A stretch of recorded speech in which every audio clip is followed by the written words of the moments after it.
Hi, welcome to Safe in the Real World. I'm Ahmed Syed. Today I'm going to be talking about roles. And you may be wondering, why am I starting off with talking about roles? And actually what I've experienced from my years of implementing Safe is this is one of the areas that gives people a lot of anxiety.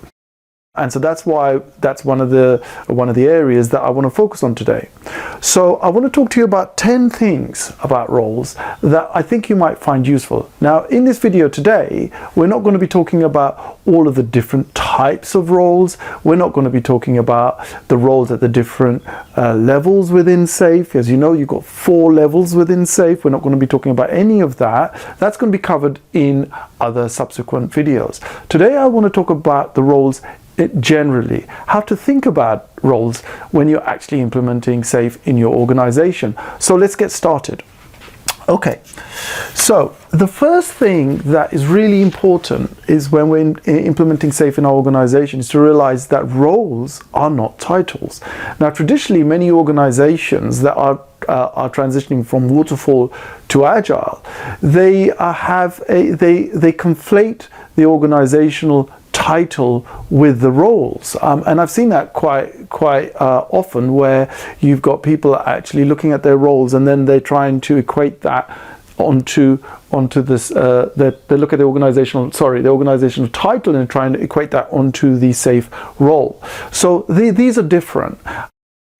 A title is not a role. A role is like a hat that you might wear, and I think it's quite important that we don't try and conflate those two. Otherwise, sometimes what you get is you get a situation where you've got people jostling for position, and it's not very helpful. So I think the first thing to trying to explain to people is that there are roles that are there within Safe, and they're not the same as an organizational title. Your hierarchy is different from a Safe role.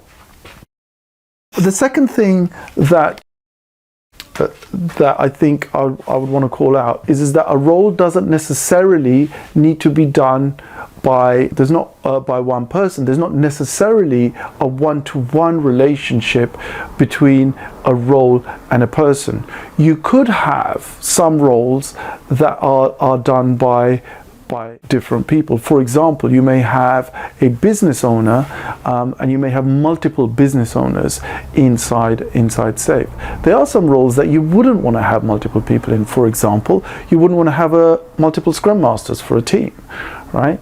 But there's no rule to say that you have to have one individual working on a single role. You could have, for example, one individual as a Scrum Master on one team, and that same individual working as a Scrum Master on another team, or indeed you could apply that same idea to product ownership as well. Okay. And the third idea that I would like to share with you is the idea of what I call toxic combinations. It's a bit like you don't want to be marking your own homework, or you don't want to be signing off your own paychecks. You don't want something like, a situation where somebody's in a position where there's a conflict of interest. What I refer to them are toxic combinations. So let me give you an example. A Scrum Master and a product owner at the team level in Safe could be considered to be a toxic combination. Similarly, at the Agile Release Train program level, a product manager and a release train engineer couldn't be the same person, or shouldn't be the same person really, because there's that conflict there. Okay, another important point. All roles aren't called out in Safe. So it's important to realize when you go and look at the Safe map, and you go there and you have a look at it, well, people sometimes get quite concerned when they see, oh my God, am I out of a job because my role's not there? So they're not all called out. What I normally do is when I go into organizations, there's a list of Safe roles that we have, that we define them very clearly, what those are, what ceremonies they're part of, and how they what artifacts they're responsible for, and really clarify what we mean by those roles, because that's something that's not obviously clear to people.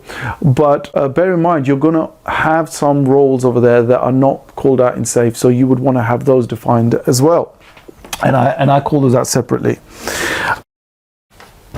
define the roles before assigning the individuals, because otherwise what you find is that people start to try to morph the roles according to the skills of the existing people. So always find identifying the roles and defining what those are and what the attributes are for those roles to be very useful. Okay, so these are the first five ideas, or 5 tips, if you like, for roles in SAFe. Let's just move on a little bit. Okay, try to appoint based on the skill set. So identify, as I said, we want to identify, define the roles, and then we want to identify the skills for those roles, and we want to do that before we assign the people. And we want to try and avoid any kind of political appointments. Now, I know that's quite hard to do sometimes, but ideally, wherever possible, we want to try and get the best person for the job.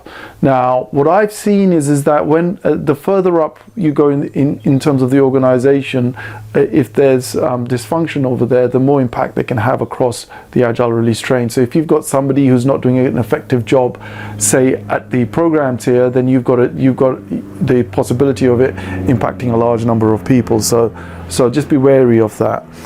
Okay. And once you've done that, you need to identify the skills gap. So there is going to be a role that we've defined now, and we've defined the skills that we need for that role. We've identified the kind of ceremonies that are needed for that role. We have now assigned the right person. Hopefully, we're not using a political criteria for who's there, and we've done that based on skill set. Okay.